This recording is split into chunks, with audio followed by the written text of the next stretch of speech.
The message this morning is a very awkward one. I've never actually ever thought about preaching this kind of a message before, ever. So this is a little bit scary for me, but I think it's important. And I got up early this morning and spent quite a bit of time thinking about it. And I felt impressed that this was a good message to share today. So I trust the Lord, and if it comes out wrong, I'm sorry. I don't mean for it to come out wrong. Sometimes Nathan makes mistakes, but the important parts are from God, and I just pray that it would be a blessing this morning. Now, the focus, a lot of times when we talk about Sabbath, we like to talk about the right day, and is it Sabbath or is it Sunday, or does it really matter, or what are all the prophecies? We're not going to do any of that today. Today's focus is entirely practical. What is Sabbath supposed to be like, and how are we as believers supposed to have Sabbath? Not so much why or when, but how. How do we have Sabbath? Does God really care? So just a few questions this morning. First question is, does God really care about what we do? Does it really matter to God whether I do, if I go and, say, ride my bicycle or go and play football, or if I go read a book? Does God care about the things that I do on a daily basis? Is that really important to God or not so much? What does God really care about? It's a question. What does God really care about? He cares about us, Dionysus. Does God really care about why we do things? Does that really make a matter? If I ride a bike because I'm happy, or I ride a bike because I'm really angry and vengeful, I'm doing the same thing, but does God care about why I'm doing that thing? That's a question to think about. He does, says my sister Irene. Very good. So this morning I want to say, let's have a look at trust. Dustin this morning talked about trust and Abraham's trust in God. Let's have a look at Sabbath and trust this morning and see if this makes sense for us. I saw an interesting tip here from Peaceful Parenting Australia. I didn't know about these guys when I was a new parent. It would have been helpful, this peaceful parenting tip. And this is what they say. They say a relationship without trust is like having a phone with no service. And I don't know what you guys do when you've got a phone with no service, but these people are suggesting maybe if you haven't got service, you play games. Bit of a double-edged, bit of a trick there, playing with words. So if the phone is no use as a phone, we use it for something kind of trivial, something kind of, just to pass the time, a bit of a time waster. Could that be what it's like with our relationship with God if there is no trust? If we don't trust God, if God can't trust us, are we just playing games with God?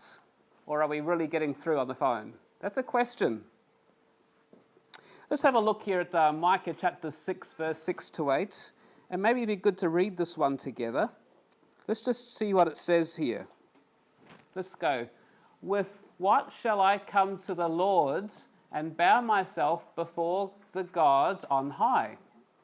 Shall I come to him with burnt offerings, with yearling calves?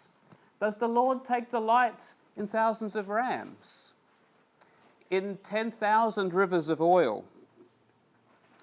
Shall I present my firstborn for my rebellious acts, the fruit of my body for the sin of my soul? He has told you, O man, what is good, and what does the Lord require of you? What is it? But to do justice, to love kindness, and to walk humbly with your God. I just thought that was interesting to put in the back of our mind. I have a picture here that comes from some people that are trying to make sense of the Sabbath, and they're kind of having a bit of a joke. This isn't actually from the Bible or from a scholar. It's just someone just having a bit of a play. And they've got 60 rules for the Sabbath. Can you see what the rule says? Number 1, do not do this. Number 2, do not do that. Number 3, do not do this. And they've got a whole long list of 60 rules, and they're all kind of the same. There's a few do this, do that, do not do this, do not do that. And what does it say at the very bottom?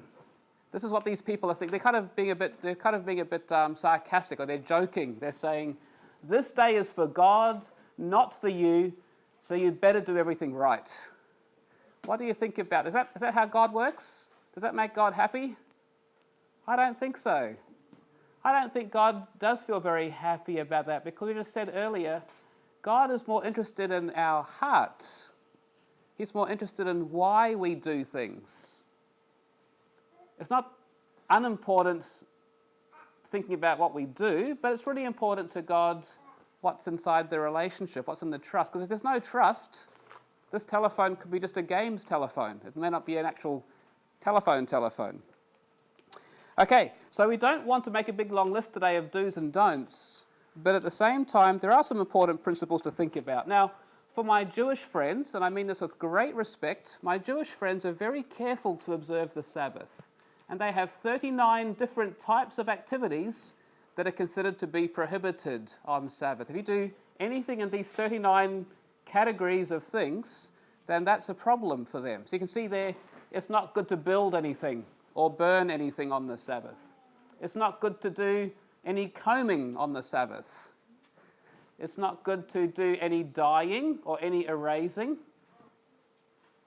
You notice at the end there, you shouldn't be doing any weaving or washing or winnowing, I guess, and working with some harvesting on Sabbath. Certainly not planting, not reaping, not sowing, not sifting, so forth. Now, these are human traditions. These don't come out of the Bible, but some of these they thought were inspired by the Bible. So we'll look at that just a bit briefly this morning and ask ourselves, what is it really that we can do to make things right with God? And here comes a story. When I was about Sam's age, maybe a bit younger than Sam, I had a bicycle. Now, it wasn't quite like this. It was a blue one, but it had a tricycle. It was a tricycle, and what was behind the tricycle? What can you see there in the picture? Well, yep, there's a baby, and then the baby's inside a little wagon, a little trailer. Now, for a few days before my brother was born, my mummy and daddy told me that I had a new brother that was coming, and I was the firstborn. I had no other brothers, and all of a sudden, there was excitement because I had a little brother that was going to arrive, and I had plans for my little brother.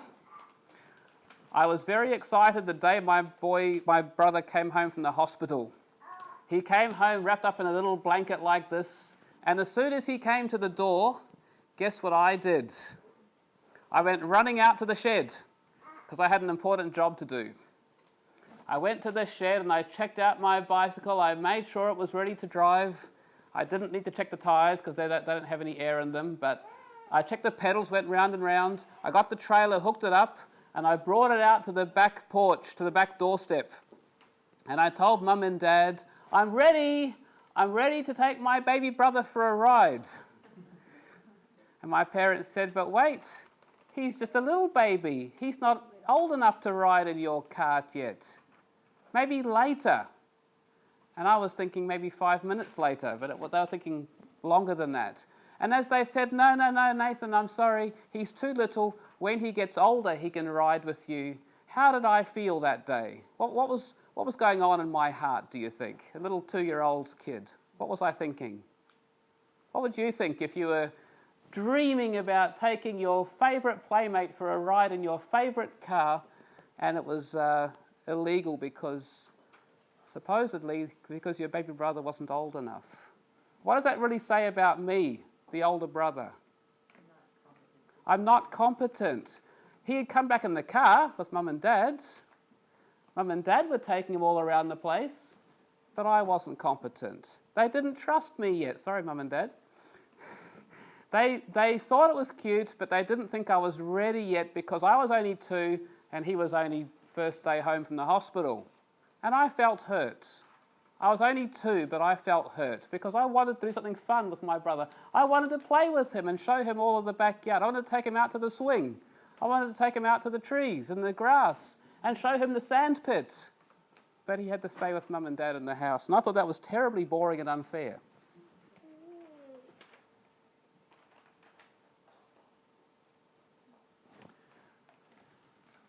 Here are some principles now for the Sabbath. This one comes from Exodus 34. It says, "You shall work 6 days, but on the 7th day you shall rest. Even during ploughing time and harvest you shall rest."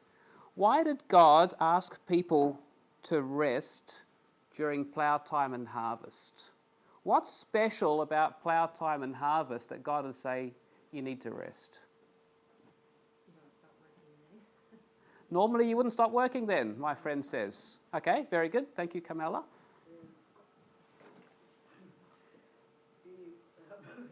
To connect with God. Yeah, very good. That's very good. Yes, thank you. That's true. So what is the principle here? Why is God asking us to rest? There's no logical human reason to rest, is there? The human logic says, work, work, work. When the job is done, I'll rest. What is God saying here? No, forget whether the job's done. Rest now because I want you to trust me, God says. God says, I will take care of your harvest. I will take care of ploughing time. You trust me. Does that make sense? Can you see trust is a big thing there? Is there anything else that could be there other than trust in this rule? I think this is a trust verse.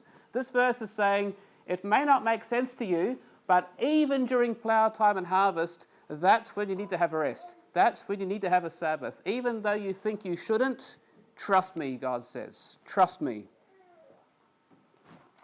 Here's a second principle. Number 2.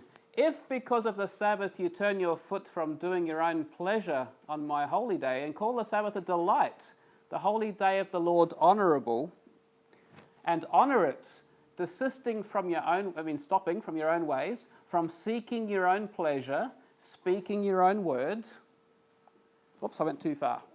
Then you will take delight in the Lord, and I will make you ride on the heights of the earth, and I will feed you with the heritage of Jacob your father, for the mouth of the Lord has spoken.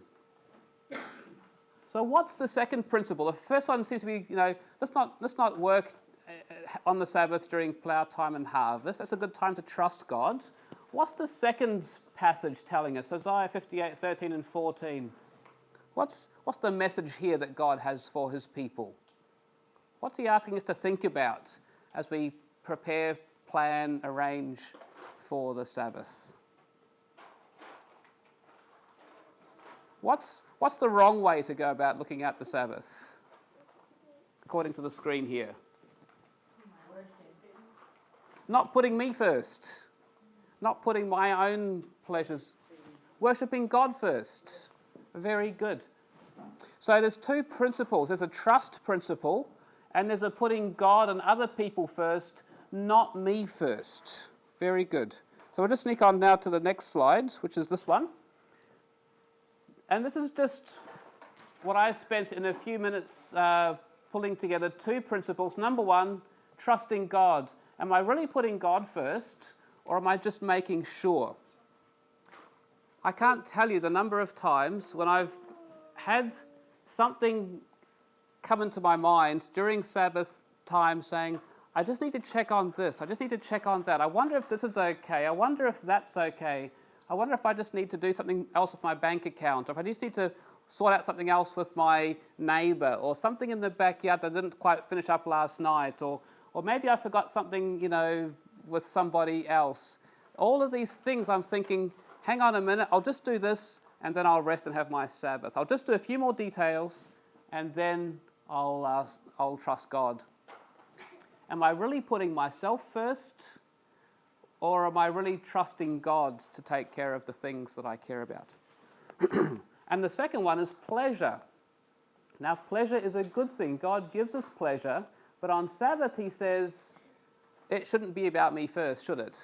So anything that I'm doing, if it's focusing on me first, and you guys, bad luck, that's not really a very honourable way of putting God first, is it?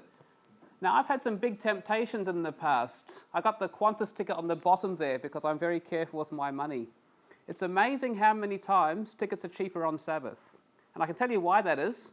In the aviation industry, the airlines are trying to get a competitive advantage. And people don't travel so much on the weekends. They prefer to travel during the week.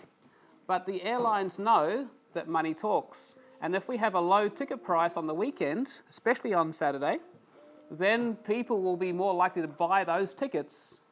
And when the demand is going up, then the airline can go to its employees and say, I'm sorry, there's a lot of work tomorrow, Saturday, big day, we need to hire some more pilots, some more ground crew, some more this and that. And it just sort of makes a big, like a big market of busyness on Saturday, and it becomes very hard for people to do, to follow the Sabbath. All right, let's share maybe a story with you. When I was just out of college, I was trying really hard to get a job. I was having a really hard time getting a job because I didn't have very much experience. And I sent my resumes all around the country. I think I sent out probably, I don't know, 50 or 60 CVs or something like that. And I didn't get very many responses, but I got one response that was particularly attractive. And this particular job was down in California, and they were offering a pretty good salary and benefits. And as I discussed with the recruiter the job requirements, I just sort of said, now, by the way, I'm not available on Saturdays, but I can do anything else, you know, long weekends, public holidays, midnight, day, night, anything, just not Saturdays. He said, no problem, we never work on the weekends, all good. I thought, great, that's easy. Just the day before, or maybe 2 days before, I can't remember, the day or two before I was to fly to meet with my interviewer, I got an email from the recruiter saying, just by the way, it hardly ever happens, but you know, once or twice a year, we get you to work the odd weekend. And I just rang back and said, that, just to clarify, yeah, no problem, happy to work the weekends, just can't do Saturday. And he said, no, it's pretty rare, but sometimes Saturdays too. I said, I'm sorry, I can't do it. And unfortunately, he got pretty upset with me, and I felt very disappointed. But he said in the end, don't bother coming out for the interview, we can't use you. So I didn't get the job. And I had quite a bit of hurt in my heart, because I was really wanting this particular job. They'd even mailed my tickets over to me. They were already purchased and everything by the company. And they said, don't bother coming, we don't want to know you. It was hurtful, it was hard. I've had a few experiences like that. And I think probably most of us have had temptations or challenges in the past. All right. Now, we've got a couple of pitfalls, a couple of warnings to maybe just be careful about when it comes to the Sabbath. The Bible does tell us that there are emergencies, and it's good to be careful of helping people in emergencies, but there are some things I think we've got to be careful about. If we have some poor planning, and this is where I think my Jewish friends are pretty amazing. My Jewish friends are very careful to plan ahead. In their camping handbooks for their Jewish Boy Scouts, they have a whole handbook on how to go camping over Sabbath. Because don't forget, they can't carry anything, they can't light any fires, they can't dump any of their grey water, but they've got all these procedures to honour the Sabbath, even down to timing how long it takes to pitch a tent, and a contingency plan in case you have trouble erecting your tent in time, so that you can still have your tent and not break the Sabbath. They're very careful about this. But if we don't plan ahead and we make a mistake, or our planning is poor, and it's therefore not an emergency, I wonder if we should be a bit careful about that one. Some of my Adventist friends tell me that the Sabbath is a day of rest, and that means, and they kind of joke, lay activities. I'll lay down for the day and have a good sleep and catch up because I've been working too hard all week. And I think that's a bit of a slap in the face to God, because God gives us the night time to rest. He gives us the Sabbath to rejuvenate and to worship and to hang out with people. So just a caution there. And I guess to myself, the bottom one there, doing lots of good things does not excuse us from the need to rest with family and friends. If we're too busy doing good things all the time for other people, I wonder if the Sabbath is a time to think a bit differently there. Here's a quick story of a tribe of Native American Indians up in California near Bishop in the Sierra Nevada mountains. This man here, his name is Raymond Andrews, and he is a tribal historic preservation officer for the Paiute tribe. And if you look at the picture very carefully at the top, you see some very special sacred rocks. This is a special place where they've come and they've engraved over the centuries various different pictures, and it's a sacred site. It's a place that's very revered by the Paiute people. Now, unfortunately, if you look at the bottom right-hand corner there, what can you see has gone wrong? What's happened to the sacred place? What can you see next to the $1,000 reward sign? What's happened there is someone has gotten a masonite saw and they've tried to cut out some of the engravings and sell them on the black market to make money. So if you look at the left here, I don't know if I can just show you here, but if you look up here, you can see those holes over there? Those holes used to be engravings or carvings that were hacked out and sold. So that man there is heartbroken because the sacred site has been desecrated by some selfish people who are looking to make some money. That's pretty rude, isn't it? That's very disrespectful. In the Bible, in Ezekiel, it says that Israel has done this to God. Israel has desecrated God's sacred places. Which places are sacred to God? Yes, Charlie? The church. It's a bit of a trick question. Good answer. No, not the, well, the church is kind of sacred. God doesn't really pick sacred places. God picks sacred times. Every other religion picks sacred places, but the God of the Bible picks a sanctuary of time. So in Ezekiel chapter 22, this is what he says. He says, Israel, you have profaned what is sacred. You have profaned my Sabbaths, is what he says in Ezekiel chapter 22. And also 22 verse 8, 23, 30. He says, you've profaned my sacred places.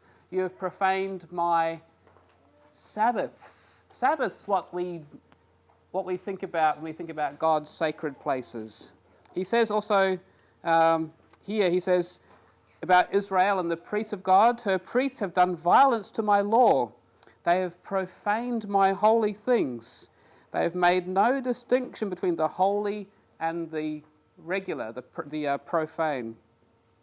They have not taught the difference between clean and unclean. They hide their eyes from my Sabbaths, he says here, and I am profaned among them. God cares, especially when we look at this picture and we say, what were the people thinking? They were thinking about money. They were thinking about themselves. Do we do the same thing sometimes? I wonder if God should care about that. Of course God cares. Jesus wants our heart more than our hands. Jesus wants our relationship more than our money. He doesn't care about the things that we think are important. He just cares about us. He cares about our connection with him. Just one picture and a story in closing. This is a very special day in my life. I can tell you the date. This is in January 1995, and that little boy in the aeroplane there is me. And this is the first day where my instructor hopped out. That's the man there, his name is Carl. And he said, Nathan, I think you're ready to go by yourself. I was only 16 years old. But he said, I think we've done enough together. We've gone through the emergency procedures. We've done lots of study. We've worked hard together. And I think I can trust you to fly this aeroplane without me being inside of it. And so he hopped out, he shook my hand, and I went for my first solo flight. And I can tell you that when you go for your first time in something special that requires trust, maybe the first time you got to drive your car, or the first time you got to ride a bicycle without training wheels, or the first time somebody let you, do something very special with them or for them that was sacred, maybe like a wedding or something like that, something special where you were trusted, it kind of makes you feel pretty sweet inside, doesn't it? It makes you want to sing. When I came back from this flight, I could not walk on flat feet anymore. I had to be on tippy toes. I was so excited. It's like, yes, I can tell all my friends that I'm trusted. I am a man that has come of age. God is thinking about that with us. God is saying, can I trust you? Can you trust me? And the question that God asks us, he's waiting for an answer. Do we trust God with the Sabbath? If we work 6 days a week and then we don't work on the seventh, do we trust God to take care of all the things that could go wrong on Sabbath? Do we trust God to take care of the things that we don't spend time worrying about on Sabbath? I just want to share one final verse and then we'll sing a song. This is what it says. It says, and I will give them one heart and put a new spirit within them, and I will take the heart of stone out of their flesh and give them a heart of flesh, that they may walk in my statutes and keep my ordinances and do them. Then they will be my people, and I shall be their gods. God is saying, please trust us. It's time for us to have a relationship together. Here's my question for you today. Are you willing to trust God in the affairs of your life? Are you willing to trust God even though it doesn't make sense? Are you willing to trust God even when human logic says, just one more thing, one more this, one more that, just a little bit more here, a little bit more there, I'll rest later. God says, no, trust me now. If you want to trust God, I invite you to stand with me and let's sing together the closing hymn, number 590, Trust and Obey. There's no other way but to be happy in Jesus and to trust and obey. Let's sing together. When we walk with the Lord in the light of His word, what a glory He sheds on our way. What we do His good will, He abides with us still, and with all we will trust and obey. Trust and obey. There's no other way to be happy in Jesus but to trust and obey. The shadow can rise, not a cloud in the skies, but a smile with rejoicing away. Not a doubt nor a fear, not a sign nor a tear, can abide while we trust and obey. Trust and obey, for there's no other way to be happy in Jesus but to trust and obey. Not a word we bear, not a sorrow we share, but a toil without richly repay. Not a grief nor a loss, not a crown nor a cross, but just if we trust and obey. Trust and obey, there's no other way to be happy in Jesus but to trust and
dear Lord God Almighty, the one who created the heavens and the earth, and also us.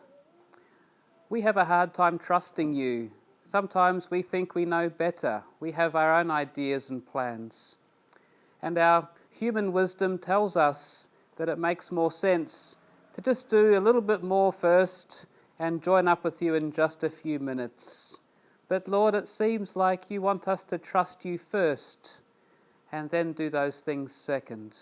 That's hard for us, but we do want to trust you.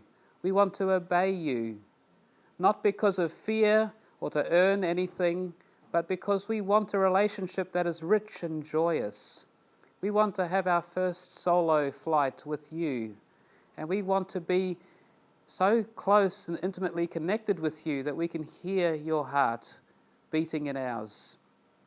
We ask for your guidance this day and for the rest of this day, for the coming week, as we spend time with our family and friends, as we face the trials, as we face the temptations that are natural in this state of affairs. Please come and join us. Please guide us. Help us to trust you. Lead us home. That's our prayer in Jesus' name. Amen.